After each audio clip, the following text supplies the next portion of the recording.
All right, Chelsea fans, welcome back to another episode. That's right, of the London Split podcast. Hopefully your favorite Chelsea podcast out there and a part in the Men in Blazers Media Network. Dan, one of your hosts here. Ben Jacobs back with us heading into the very, very tail end of the Premier League season, the end of the 24-25 season for Chelsea Football Club. And the fact of the matter is that, look, you're either going to be in the Champions League or the Europa League. I mean, the worst possible outcome is you're in the Conference League again, which we don't even want to mention. So I'm just going to operate from a mode, Ben, that Chelsea are either in the Champions League or Europa League next season. And we want to talk about how that changes the philosophy heading into their summer business, particularly considering the Club World Cup comes so soon afterwards. And then how that maybe impacts top to bottom, where they're targeting or who they might target. Obviously, a lot of consideration, even a lot of news about other clubs at the moment. I think maybe advancing with certain players that maybe Chelsea fans would be interested to see come to Chelsea, who may seem like they're on the fence that if Chelsea were to get Champions League football, they would be more open to us. So before that, though, how are you with this heading into the summer? And then we can get into the philosophy stuff afterwards. Yeah, I'm good. Always a pleasure. And of course, it is going to be a busy summer for Chelsea and me as well. I'll be off to the Club World Cup and flying to Poland as well for that UEFA Europa Conference League final. And of course, if they win it, then that's a route into Europe. The league, they're going to get Europe as well. So it's really more about, are they going to get Champions League? And if they can, to an extent, I think the pressure is off, because then you head into that final against Betis. You know that you can win every major domestic piece of European silverware, but the Champions League is still there. Whereas obviously, if they miss out on Champions League heading into that final, it's a different kind of external mood. But I think to answer your question, philosophically, Chelsea are thinking about a couple of things. Number one, how can they get business done quickly? Partly because they've now got a developed recruitment structure in place. So it's certainly not the same as that first summer when Todd Boehly was sporting director. Two, there's an appreciation in the club that it's an atypical summer because they go straight from that Conference League final pretty much to America. And if they go all the way or close, then you're in America until the early to middle part of July. And even though recruitment experts are not so tied to the team that they're always going to be on that time zone, Chelsea would like to do their business quickly and alleviate a bit of the pressure of having these long summer sagas.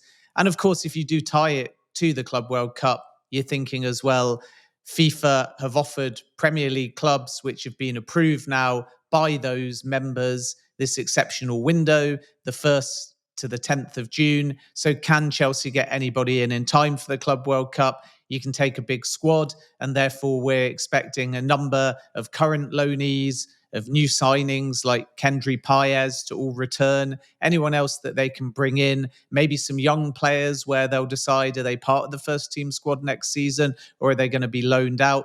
Everybody really that's in the mix, apart from Giovanni Quenda, because he doesn't join until 2026, and also Esteval Willian, who I reported at the time, and it's now confirmed, will be playing for Palmeiras instead of Chelsea, and then joining up with the squad. So it's really about finding stability in recruitment. Then there'll be a focus on outgoings as well to make sure that Chelsea keep their squad number at an optimum. And in addition to that, bring in some funds, not necessarily so much with PSR in mind, but naturally, if they are going to have another big outlay, particularly on a number 9, then some of these outgoings and removing a player, for example, like Raheem Sterling from the wage bill will be very beneficial too. So the short answer is, there's lots to do, but philosophically, the aim is to try and make sure that it's structured. Where possible, business is done early, and that will kind of mitigate the fact that for Chelsea, this is almost 2 seasons bleeding into one. And the atypical nature of the summer will mean they want to line up as much as they possibly can, as early as they can, because there is work to do in terms of both incomings and outgoings. And I guess then maybe just thinking about those outgoings pieces too, I would imagine that there might be some gambling being done, not necessarily from an unallowed standpoint, but maybe just from like a structured risk standpoint where the club knows that maybe they might not be able to sell all those players that they're looking for in advance of the Club World Cup. And so there might be some designs on, well, we know that we either got Champions League or Europa League. We know that entitles us to a different class of front of kit sponsor, entitles us potentially to other commercial items that we've been kept out of And so like there is money that they could plan to be coming in. Obviously, we've seen the Damac sponsorship currently. So like there is obviously some engine starting to pick up with dollars coming into the club, not just from a player side, but also from like a marketing standpoint. Do you feel like that's a view where, just looking at it, expect most of the sales to occur either during or after the Club World Cup versus before? Are you anticipating a couple of like really soon, really early sales just to start to kind of get the engine going? I think what I'm anticipating is a kind of bomb squad. And we saw this perhaps most notably when Chelsea went off to America 12 months or so ago, and Trevor Chalobah, who'd had a positive start to his pre-season, was left behind. And then you were like, okay, who are they taking and who are they leaving? And that created a very clear divide. Now, interestingly, with the Club World Cup, the squads are bigger. I think you can take up to 35 players with you. So anybody left behind is going to be construed as, by the market, and probably by fans as well, surplus to requirements. So when we think of these outgoings, we should get quite a clear picture during the Club World Cup, simply because there will be names that are not involved. Financially, I don't think they have to sell before the Club World Cup or even before the next financial year ends. And the beauty of the Club World Cup is that you have discretion because it's June, July. Do you put the money onto this current financial year, or do you wait and reflect it on the books 12 months later? But the possibility for Chelsea in only 6 weeks is to basically gain Champions League money. If they win it, it's £125 million. And that injection of cash, plus the expected front of shirt sponsor for the long term, should put Chelsea in quite a comfortable position. Now, yes, there's caveats. For example, in May, UEFA are going to be looking at Chelsea's situation regarding financial fair play. There's constructive dialogue. We're waiting to see whether it's a settlement. In addition to that, there's certain things that can be declared for Premier League purposes that do not count and are reflected within financial fair play. So these are issues Chelsea have to navigate. The historical Roman Abramovich self-declared aspect with the Premier League, the approval with fair market valuation of the women's team sale. And again, that will bubble over the summer, and depending on what happens, could impact how Chelsea look at their finances. But I'm certainly not under the impression that Chelsea are worried that if they don't get Champions League football, they're going to be in a financial hole. I think it's more, as you said right at the top of the show, that if they get Champions League football, you're in a stronger position to pitch to players. Then if we come back to outgoings and we run through some of the names that might be in this non-Club World Cup bomb squad or maybe available on the market. Obviously, you've got Ben Chilwell at Crystal Palace, right up there, expected to leave. They'd like him off the wage bill as well. Carney Chukwuemekwa, we'll see how it goes with Dortmund, because even though it's true that Dortmund like Carney Chukwuemekwa, they've got to be able to afford him. And I think that Chelsea haven't really dipped in valuation from this roughly 40 million number, or twice what they paid. But Chukwuemekwa would be open to staying at Dortmund. It just remains to be seen whether they can finance a deal or Chelsea are going to get a more competitive offer. And then if they do, around that 40 million number, I'm not so sure that Dortmund would be able to match it. You've obviously got Axel Disasi and Kepa, and Bournemouth are keen on keeping Kepa if they can. Joao Felix won't stay at Milan, but is expected to go elsewhere. Renato Vega's obviously an interesting one, because we kind of heard he wanted out of Chelsea, then he didn't. Then it was all about playing centre-back. But regardless of whether he is or isn't given that chance to be in his preferred position, it's not thought he's going to be a regular starter at Chelsea next season. So is the player going to kind of assess and say his best chance of making that Portugal World Cup squad is actually to leave Chelsea? Because even if he comes back and Chelsea say, yeah, you're in competition for centre-back, it's very unlikely, if Levi Colwill is fit, that he's going to be a starting left-sided centre-back. So he's possibly going to be available in the market as well. Christopher Nkunku, of course, we know that Bayern are still interested. I'd be surprised if come the end of the summer, Nkunku hasn't departed. Alfie Gilchrist is another one that I expect to leave permanently this summer. Raheem Sterling, Chelsea would like to sell permanently, but the wages are obviously very high. So Do they have to explore another loan instead just to get the wages off the books, which is kind of the approach they ended up doing with Romelu Lukaku, where it took a couple of loans before they were able to facilitate a permanent sale. Then I'm sure we'll come on to goalkeepers later, so I won't go into too much detail. But once Chelsea rank their goalkeepers, one of them is probably going to feel they're too far down the pecking order out of Sanchez and Petrovic. And that might be the goalkeeper that says they're not happy with their ranking out of the 4 internal names. And that might result in an exit as well. So there's lots of different ways that Chelsea can bring in money. There's also elements of saving money too. For example, yes, if they pay 5 million to return Jadon Sancho to Manchester United, it's 5 million. Yet all that 5 million really is a small penalty fee plus the percentage of the wages that Manchester United are already paying. So Chelsea, if they return Sancho, would still feel they got value for money over the course of the loan. And if they choose to buy him, it's because they think that that's kind of a bargain number of up to £25 million. So there's ways that Chelsea can bring in money, but I'm not under the impression they need to do that in order to finance their summer business. So I still expect 1 or 2 signings in the early part of the window before we get this flurry of exits that might be more complicated and could end up taking the majority of the summer window to get 7 or 8 players out the door. Mm-hmm.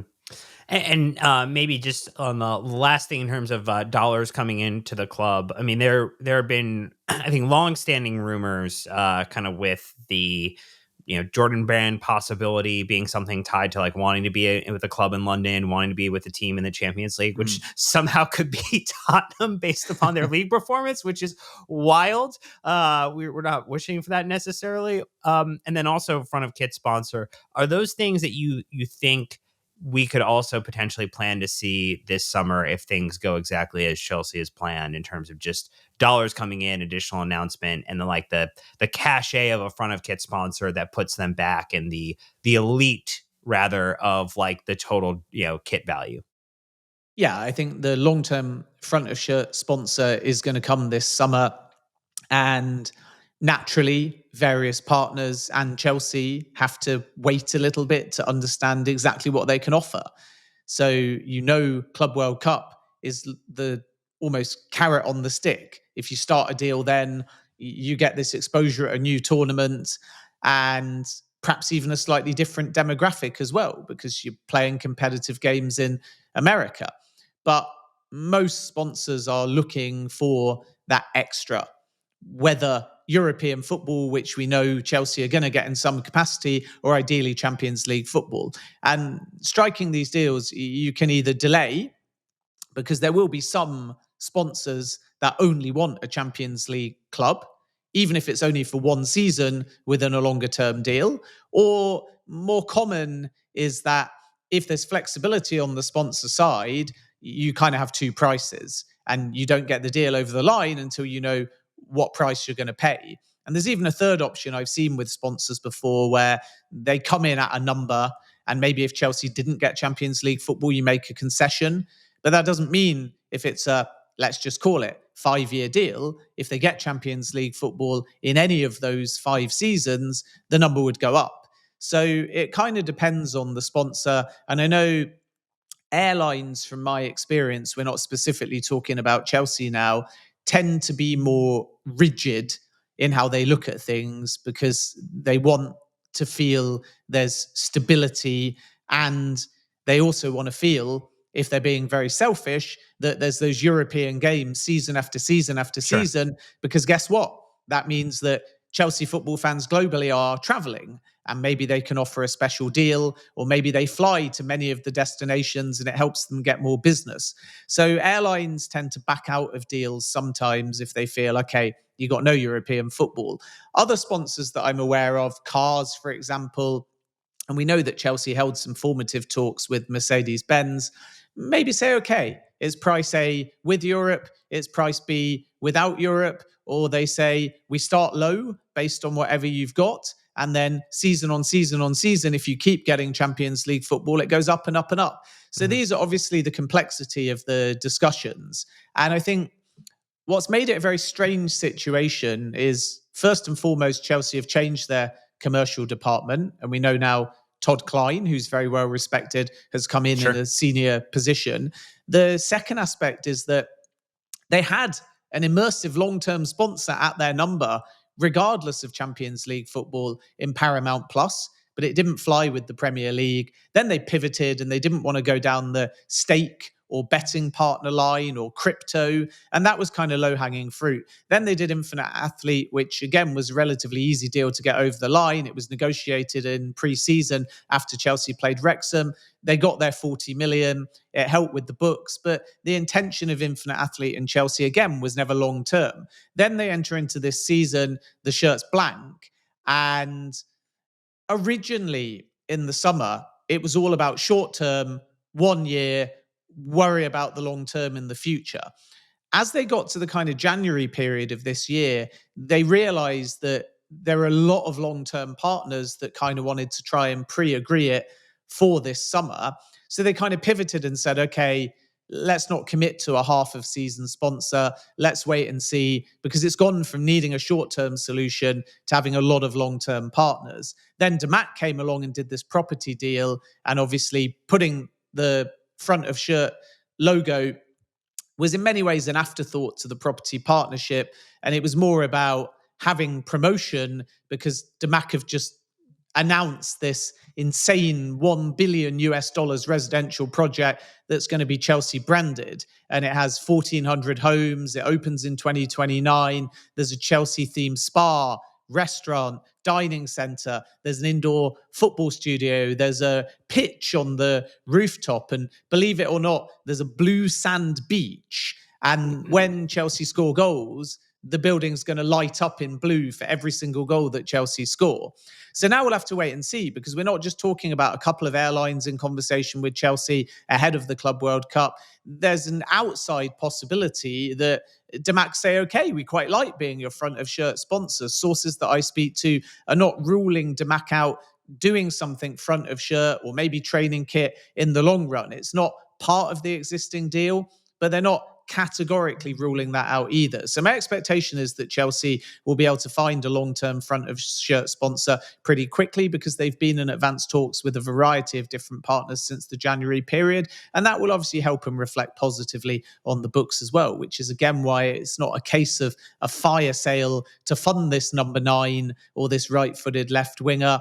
It's just slowly building the different foundational parts of the project, of which the commercial operation is obviously important. And I do expect Chelsea to quickly find a long-term front of shirt sponsor, and at the valuation that they're looking for. And if they get Champions League, it's naturally going to be even easier to get that deal over the line even quicker. Well, that gives us a lot of perspective heading into the summer, and then things that we might see very, very shortly after maybe even after the final whistle happens again in the Nottingham Forest match. But we have a ton to talk about as it relates to some of those incoming kind of considerations, particularly with how quick things might turn. So let's get our first ad break out of the way. And when we come back, we'll talk all about A and B options for Chelsea Football Club as it relates to players they might be targeting across some key areas to reinforce both for the next season's campaign and then also for this short format competition in the Club World Cup. Stay tuned. Be right back. All right, Ben. So maybe let's just go top to bottom. Striker seems to be the most in-demand position again this summer. It seems to be the position that every top team is looking for someone of a Erling Haaland type of caliber to lead their line, to add 20 plus goals in a season, to be able to really, justify, I think, some of the outlay. And Chelsea currently with a strikerless organization until the end of the season, with Nico Jackson being unavailable due to his violent conduct charge and card that he received over the last weekend fixture. How are Chelsea looking at a striker solution? How are they looking at it relative to the fact that basically every other top club is competing for the same 3 to 4 players? And do you sense that they have like an A choice or a tier of choices, and then maybe like a B tier of choices, like if they lose out either to the other clubs, or if they maybe end up in Europa versus in the actual Champions League? Yeah, I come back to what I said before. There's a few names on the shortlist, which is normal. And that was the same, by the way, with even a signing like Cole Palmer. Remember, they were trying for Michael Elise long before Cole Palmer. So you always need more than just one or two names. And I think if we isolate a few, you're absolutely right in what you say, that you've got Liverpool, Manchester United, Arsenal, Newcastle, all in the market for a number 9. And many of them are kind of traditional forward too. So the names that I'm hearing are Ipswich's Liam Delap, competition there, Manchester United. And I am told that the bad news for Chelsea may be if Manchester United win the Europa League, Delap is quite keen on United and they're ready to pay that 30 million clause.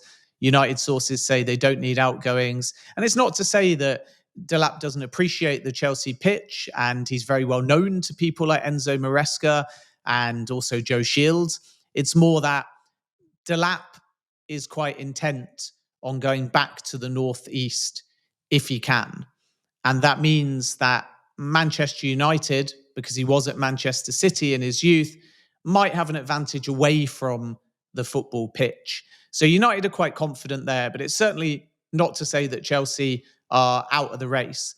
Then you have Leipzig's Benjamin Šeško, who will move this summer and has like a variable release clause which goes up depending on how well he does. And at the moment, it's in the region of 70 million euros. And you have Chelsea, historically Manchester United, Newcastle, a slightly newer suitor, and Arsenal. And the advantage that Chelsea may have if they go for Šeško is, one, they pitched to him 12 months ago. And it was not really a rejection to any of the Premier League clubs 12 months ago. It was more afterthought. Šeško decided it was better to do one more season for his development at Leipzig. So he knows all about the Chelsea project. And now we have to wait and see whether he becomes a leading contender. The release clause isn't cheap, but the wages are less than Victor Gyökeres or Victor Osimhen. And both of them are considered by Chelsea as well. And as I've reported before, Gyokeres is reasonably high in Chelsea's thinking. I don't think he's behind Šeško or Delap. It's just a case of pros and cons for each. With Gyokeres, he's 30 million euros or so cheaper than 12 months ago when there was a 100 million euros release clause. And I think Chelsea will see reasonably strong value in that rough fee of 70 million euros that Sporting are now prepared to sell for. But the wage is quite high, and Gyökeres would still have to fit into Chelsea's wage structure. Obviously, with Victor Osimhen, it's exactly the same. The release clause has dropped to 75 million euros, but Osimhen still wants £250,000 a week and is less inclined to fit into an incentive-driven wage structure. And just to explain that, it's not a case that Chelsea won't pay a certain number, whatever that is. It's just you have to earn the number. So Chelsea's perspective with all players is in seasons without Champions League football, there's a roughly 20% wage cut. And if you want that 250,000K or maybe even more, you have to hit these individual targets. So actually, you might find that Chelsea are offering players a much bigger package than they ask for, but it's almost like you're working in sales and you have your base and your commission. And with players, they're told, okay, you're asking for 250,000 base, we'll give you 150,000 base. But if you get 20 goals, we'll give you 400,000 because you'll get some kind of one-off bonus that evens out your annual salary and makes it a whole lot higher. So then Chelsea feel with all their players, if they're paying a higher number, it's because either the players hit personal goals, the team have done very well and got Champions League football or won other things, or alternatively, over time, like with Cole Palmer and very possibly now Moises Caicedo, that long-term contract, a year in, 3 years in, 5 years in, will keep incrementally going up. So eventually you'll get to where you want to be. But the starting point is it has to be incentive-driven. And Osimhen's not really in favour of that for a few different reasons. The main one is that 12 months ago, he got his money offer from both Saudi and PSG. So the player's confident there are other suitors that will pay him that number. And now with Osimhen, you have firm Saudi interest. I'm told instead of it being Al Ahly, it's more likely to be Al Hilal. And they're really pushing for a signing ahead of the Club World Cup. So it wouldn't surprise me if Osimhen ends up in Saudi Arabia rather than at a Premier League club. You got Juventus as well, who are really pushing hard, and they're prepared to match the wage as well. But it's difficult for them financially, and naturally Napoli, in selling potentially to another Serie A club, are not going to do Juventus any favours within the negotiation. So my feeling at the moment is that Osimhen is not so feasible for Chelsea. They like the profile, but they're no closer now to signing him than they were when they tried towards the end of the window last summer. Nothing has moved. There's no new encouragement. And I still think you've got Juventus, possibly PSG, who like the idea of Osimhen and Kvaratskhelia reuniting as they were at Napoli, and still Saudi Arabia is the main one to watch. So it's not 100% ruled out, Osimhen and Chelsea, but it's really difficult. And then the last name is Hugo Ekitike, who's done really well for Frankfurt, and again is expected to be available this summer. And Liverpool and Arsenal are also interested in him as well. So I don't really want to make a prediction in terms of this one name will go to Chelsea, because as you've probably gathered from that answer, it's a real domino effect. But what I would say is once the first domino falls into place, we'll start to then understand who's going where. And it wouldn't at all surprise me if that first domino is Liam Delap, because he wants to decide on his future at the end of the season before he goes off to the under-21 Euros. And you might see a situation where if, and again, this is not a prediction, it's just a hypothetical, if Delap went to Manchester United, Chelsea cross him off the list, maybe then they turn their attention to Šeško, Ekitike. At the same time, Arsenal will be saying, do we want to go for Sesko or Gyökeres? And you can see a scenario immediately, therefore, where maybe Andrea Berta comes in, changes Edu and Jason Atu's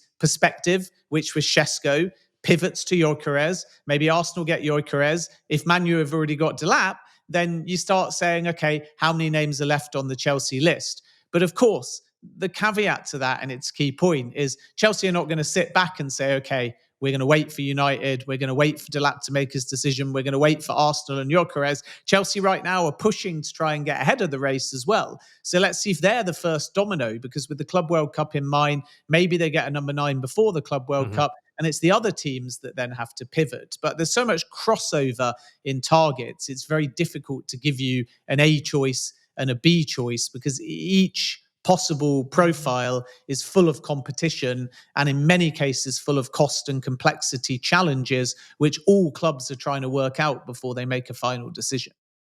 It's kind of shocking to me still that with all the money in football that we have not come up with an idea of like effectively a Love Island equivalent where it's the players and the clubs looking for these groups like Love Island Striker Edition. And you just get, every executive together, you get every player together, they're at a beach cabana and they just try to figure out like, where's the matchup going to be? Because you could sell that for a lot of money. Like we're talking about how much money the Club World Cup was generating.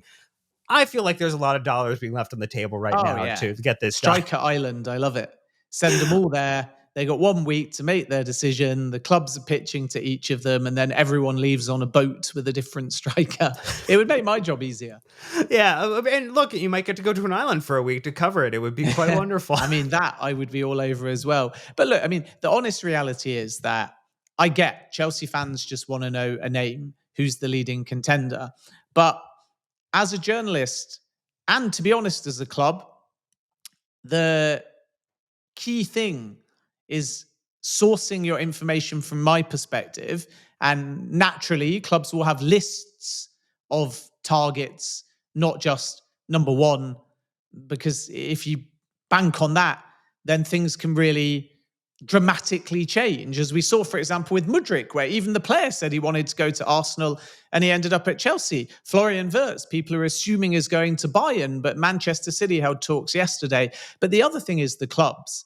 And when you speak to sources at any club, they always, if they're prepared to share information and you've kind of earned that steer, they're going to kind of give you more than one. Because good recruitment isn't about having one. It's about having a deep list and knowing that any of those names could do a job.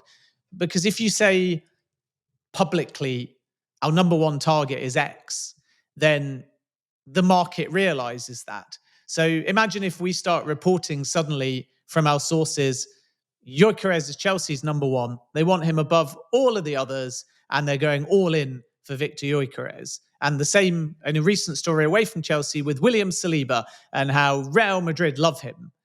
Suddenly then, if you're Arsenal, or in this case, Sporting with Gyokeres, you're rubbing your hands and you're thinking, brilliant. That now means that Chelsea are desperate for Gyokeres. They want him more than Šeško. That's a great bit of market information that's now out there in the media. So we're no longer going to take 70 because we know how urgent it is for Chelsea to get that deal over the line. The new price is 85. And clubs like Napoli and Milan and Shakhtar, they're tough negotiators like that. So most recruitment teams are wary of committing to one target before a window opens because they know that there's more than one profile that can do the job.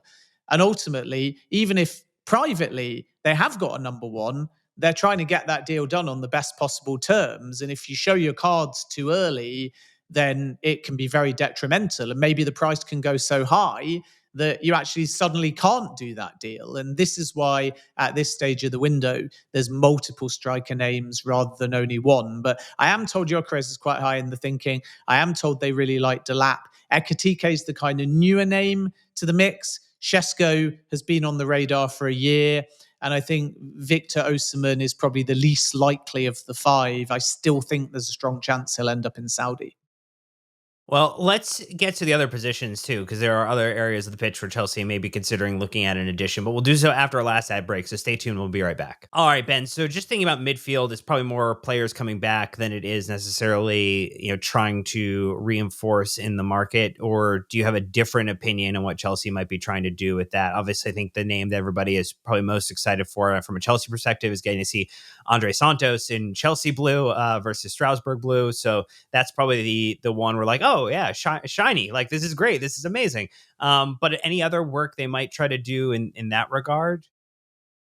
Yeah, I think Andre Santos is not for sale, and the next step for him will be about development. It's absolutely true that Bayern like Santos, and it's also correct that after the season the player's had, he's thinking, okay, where's my game time and my development? But Chelsea are not blind. They can see him putting in world-class performances at Strasbourg week in, week out, and therefore he's going to come back. He's going to be part of the World Cup squad. He's going to be competing. And then the most interesting thing is where, because in Strasbourg, he's been given a bit more freedom to play in an advanced position. He's capable as an old school central midfielder that gets box to box. He can play in a more defined and rigid role as a number 6, or he can be utilised as an 8 as well. And remember, Enzo Maresca loves his 8s to have that pressure of basically being 10s in terms of the offensive output that they offer.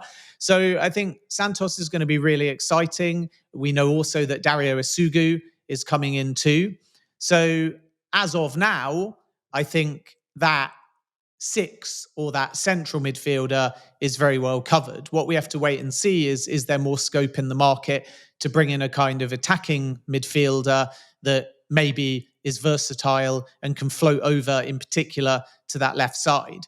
And people will say with Esteval Willian joining and wanting to play central, and Cole Palmer, the number 1 choice for that number 8 position, there's enough already in terms of playing behind the striker in an attack-minded position, because Enzo Fernandez is not expected to be sold despite these constant links to Real Madrid, and he can play there as well. But remember, you have a scenario where Chelsea could, in theory, listen to offers for Kiernan Dewsbury-Hall.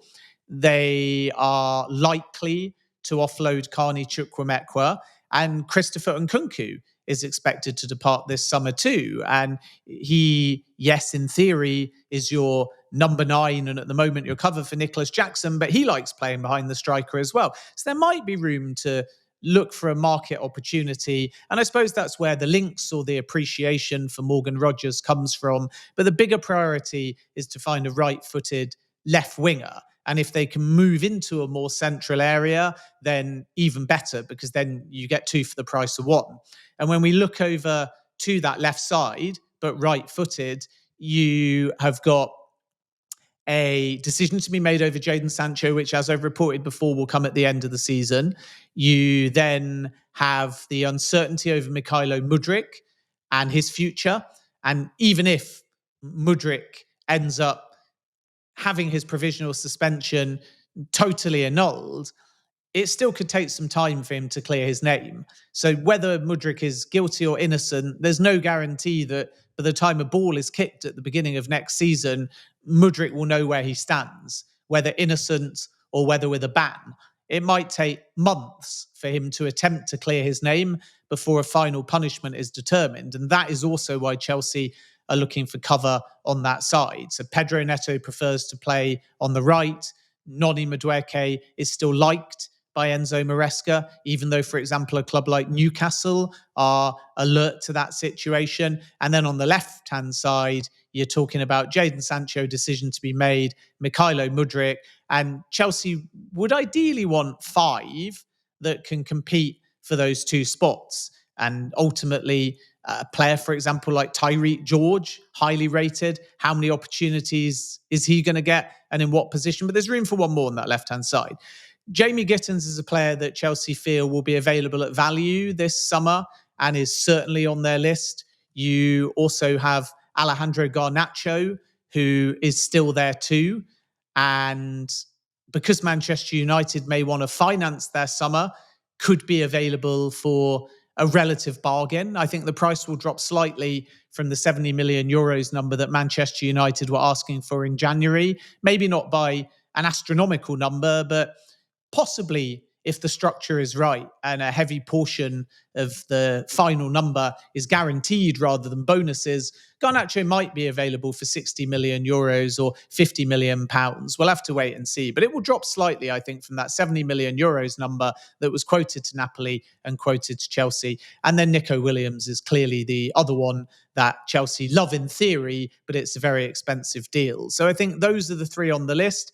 And then I would just add a market opportunity for Rodrigo as well, which is like a new name I'm hearing. And there's nothing advanced between Chelsea and Rodrigo. But what I can tell you is Real Madrid are willing to let Rodrigo go. And he's been forced to play at Real on the right side because of Mbappe and Vinny Jr.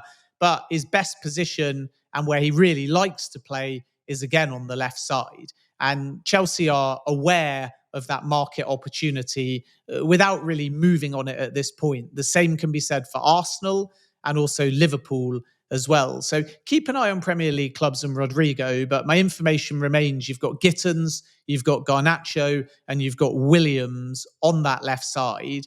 And it will be a surprise if by the end of the window, Chelsea don't add another winger. And then maybe shifting back a little bit further, obviously center back, I think seems to be another area where Chelsea are going to look to add in a senior player of some capacity to strengthen that core grouping. I mean, it seems like, the Axel Disasi era has kind of fully ended here. I mean, it seems like generally, Tosin has been good value coming in on the free transfer. Levi Colwell seems to have maybe in the last couple matches taken a little bit more of a step forward, kind of within his development this season. Trev Chalobah has come back in, but we know that Chelsea were looking to get him out last year and could be kind of another individual that becomes a casualty of just trying to bounce the books maybe after the Club World Cup. Is there a sense on whom they're kind of circling right now? Obviously, there's some pretty popular names that I think every club would look to potentially reinforce with. But again, one player, multiple clubs makes it a very difficult market. Yeah, I know before I sort of said clubs won't have A, B, and it be that simple. I think it is fair to say that if Chelsea thought they could get Dean Howson, then they would move on that. And they haven't given up hope, but it's complicated by the fact that Liverpool have also made a strong pitch in particular. Arsenal are there too. Newcastle and Spurs made approaches, but it's felt that they're out the race now. But you've now got Real Madrid. And Xabi Alonso, even though he's not started yet, will be in place for the Club World Cup for Real Madrid. And he's already said in the process of being appointed that he wants Dean Howson. So now Real have to decide, are they going to trigger the 50 million release clause? And those close to the player insist that clause is not a lump sum. You can pay it in 3 installments. And Real might be willing to do that deal, but it's not over yet. And the reason why it remains a somewhat open race, even though people are naturally concluding Howson wants Real, Real want Howson, Real also have Ibrahima Konate and William Saliba on the list. Saliba, my sense from sources is, will extend at Arsenal, but he's probably the dream for Real Madrid. And if they were to get Saliba, they won't pull the trigger on Howson. Then you have a situation where Liverpool feel Howson is leaning towards them out of all of the Premier League clubs, even though we've heard before that Chelsea were leading the race. Liverpool feel very strongly that they are in a good position as far as the Premier League clubs are concerned. And if Real got Ibrahima Konate, who's only got 1 year left on his contract heading into this summer, then does that open the door for Liverpool to also end up winning the race for Dean Howson and have Howson play alongside Virgil van Dijk, even though, of course, he can also play as a left-sided centre-back. So again, we've got a domino scenario, but we won't have to wait long on Howson. Could be this week, could be next week, but by the end of May, we'll know Howson's end destination because both the player and Bournemouth want a really quick deal. So Chelsea are there, but I sense within the club in the last kind of week or so that they feel the player may go elsewhere. Mm-hmm. And the confidence perhaps they had in April has just diminished a little bit without giving up entirely. So if they move in another direction, we know Mark Gay is a player that they appreciate, and Palace have got a big decision to make because his contract is now starting to tick down. They rejected a 70 million bid from Spurs in January. They turned down 65 million from Newcastle last summer. And now I think the feeling is 50-55 at the top end might be enough to get Palace to sell simply because of his contractual situation. And my understanding is that Gay is more likely to leave Crystal Palace rather than run down his contract or end up signing a new deal. You've got Jared Branthwaite, who Chelsea appreciate as well. Tough deal to get done because Everton's financial position is a bit stronger than it has been in previous windows. But because Mamadou Sarr is already coming in, they've got one area strengthened. And now I think they'll look for a slightly more experienced name, which is obviously also why they made that inquiry on Virgil van Dijk. We'll see some outgoings in defence as well. Trevor Chalobah, if he stays, will only end up being a squad player, assuming everybody is fit. And this is why Chelsea will be open to offers for Chalobah. Even though it looks like he's kind of redeemed himself, he's starting regularly under Enzo Maresca, it still wouldn't be a surprise if Chalobah goes this summer. You've got Renato Veiga, who I mentioned before. I think it'll all just come down to the player. How much game time can he get and at centre-back? And Chelsea might not be able to give him the pathway he's looking for to fight for a place in Portugal's World Cup squad. So there's a realistic possibility that he could go as well. Axel Disasi is expected to depart. And then it wouldn't surprise me if Benoit Badiashile stays, because even though we hear a lot of speculation about him going elsewhere, Chelsea seem to think that his development is on track and the best is yet to come. But there'll be 2 or 3 defenders that leave potentially in the centre-back or full-back area. Obviously, Ben Chilwell, I spoke about right at the top of the show. And then the last name I want to mention in terms of an incoming, because I think he's, again, very high in Chelsea's thinking, along with Howson, and that's Jorel Hatto. And this is a very interesting kind of profile to Chelsea because a bit like Renato Veiga, he can play in more than one position as a centre-back, as a full-back, and he can even drift into defensive midfield or play as a full-back that inverts into a deeper lying midfield. So a good fit within Chelsea's system. And if Gay still proves to be too expensive, or if Howson goes elsewhere, and there's a strong possibility of that, keep an eye on Jorel Hatto, who I think is very high in Chelsea's thinking as one of their options. And then maybe just to round it out for everybody, even though we know we're not expecting a ton of incomings in this position, but the goalkeeper spot would potentially be the last area where, Chelsea, we see reports around Sanchez still being identified as someone the club but there being kind of an open competition. We know Petrovic has done extremely well on loan, but that's also been in maybe a back three system. And does that change their thinking with the fact that realistically we do play technically a 4-back system at the moment? When you push it in midfield, everything kind of changes and the numbers don't really add up, but at least structurally we say it's a back four. Obviously, there's Penders as well and Jorgensen. Is there any sense that Chelsea are even considering a fifth option there, or really like that's one area that they just don't view any outside idea other than that 4 list? Yeah, it's not that there's not an openness to discuss the goalkeeper situation. It's just task 1 is rank your existing keepers. And then task 2 is what is the knock-on effect of ranking those keepers. So they're not looking to buy a fifth number 1. They're looking to crown a number 1 and rank their goalkeepers. And then one of Petrovic and Sanchez will likely be too low down the pecking order to be happy at being at Chelsea. And whichever one of those ends up potentially being lower than they like may drive the move themselves. And then you lose a goalkeeper. So then there's a decision to be made as to whether you add another goalkeeper. But I don't think if they go down that route, it will be a number 1. We hear links with Bart Verbruggen, Gregor Kobel.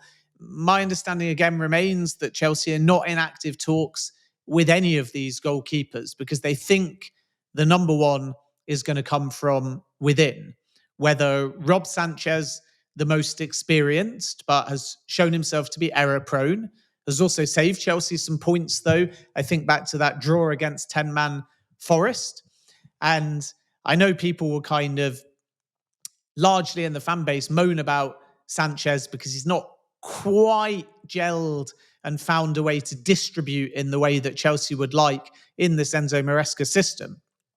But think back to that Forest game where he made 2 world-class saves in the last 5 minutes and 10-man Forest could have won 2-1. Then think if they had 2 more points. Then think about the back end of the season and maybe the saves he made against Nottingham Forest, and it was seen as a bad point at the time. Maybe actually those saves are going to end up being a good point if Chelsea get Champions League football at Nottingham Forest expense. So Sanchez is obviously there. Then Philip Jorgensen, there was a big investment. So there's no suggestion that Chelsea would look to sell Jorgensen. And I think he would be relatively content if he ended up being still a number 2 at Chelsea for another season. You have Jordi Petrovic, which is the most interesting one because he was the number 1 under Maurizio Pochettino and he's been outstanding for Strasbourg. And I think the thing to understand about Petrovic is that his ambition is now sky high.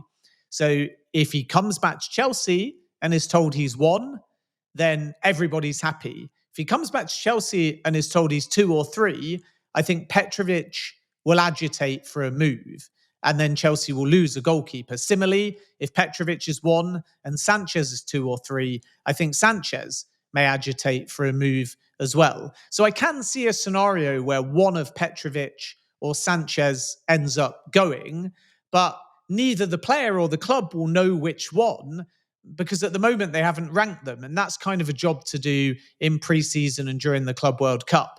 The other thing about Petrovic is that when he went on loan to Strasbourg, there was a clear agreement with Chelsea that if he came back to Chelsea, the wage goes up.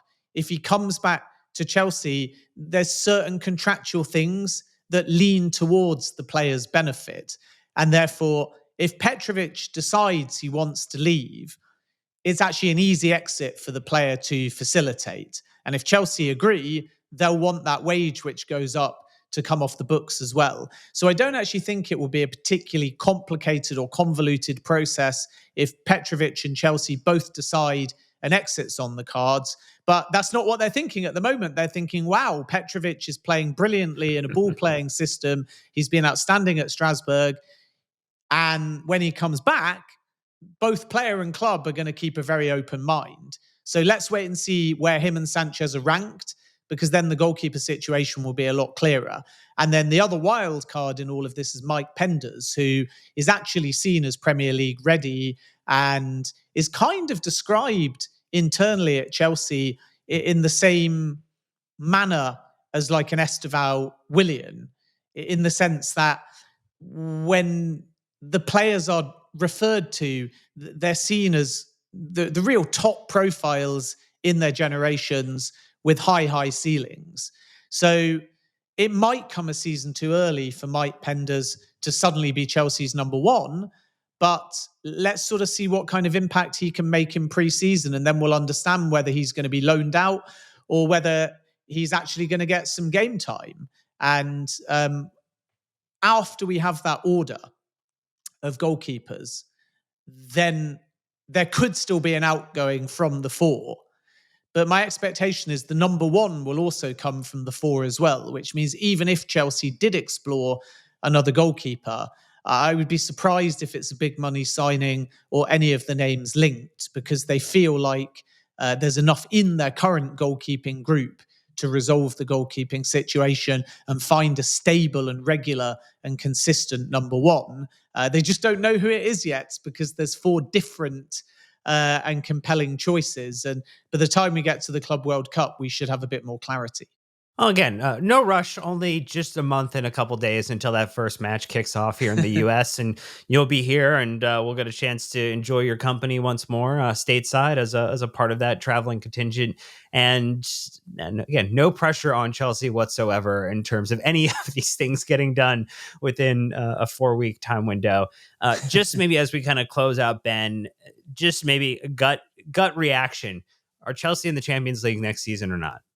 Yeah, I think so. And part of it is because of the goal difference being preferable to Villa, and Forest are wobbling, right? If Forest had beaten Leicester, you're thinking they got the momentum, they're going to go win at West Ham, and then they've got it in their control. But my gut says yes.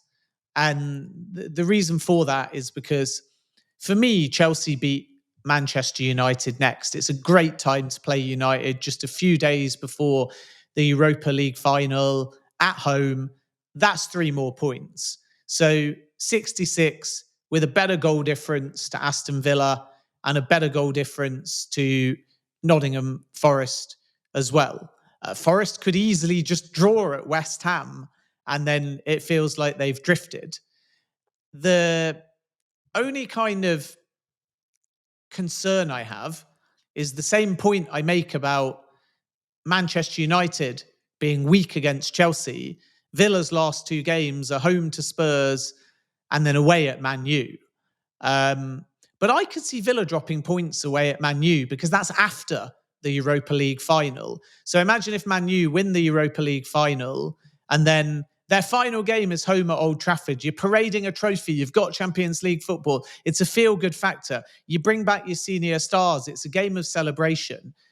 I could see Manchester United getting a result in that game. So yes, I think Chelsea will make Champions League football. They obviously need minimum 4 points, and Enzo Maresca has said 2 wins. I think they beat Manchester United. I think they definitely get something from Nottingham Forest. But I don't think it's a guarantee that Forest and Villa both finish with 6 points either. And that's why I think being in 5th spot now with a preferable goal difference will just about get Chelsea over the line. But I think that we're all going to be watching intently and me covering it intently on that final day, because we might get a final day with ups and downs and twists and turns, and maybe even get a final day where Chelsea, Villa and Forest all spend some time in that 5th place before eventually it settles. But my gut instinct is Chelsea will make it. Well, let's hope that it is way more clear before that last game kickoff than it is, because we would like a stable time for you and for us and for everybody else to have more clarity in advance. But if that's not the case, we'll enjoy that last day together, and then we'll enjoy, obviously, you being back in the U.S. to cover the Club World Cup with us and everybody else in the summer here. But that's going to do it for this update. So thank you so much, Ben, for another deep dive update. Thank you so much to everybody who's listening, and go give Ben a follow. Say hi when you see him in the U.S. this summer if you're there. He likes to hear that, because he does great work and deserves it. And until next time, you know what to do, Chelsea fans. Keep the blue flag flying high.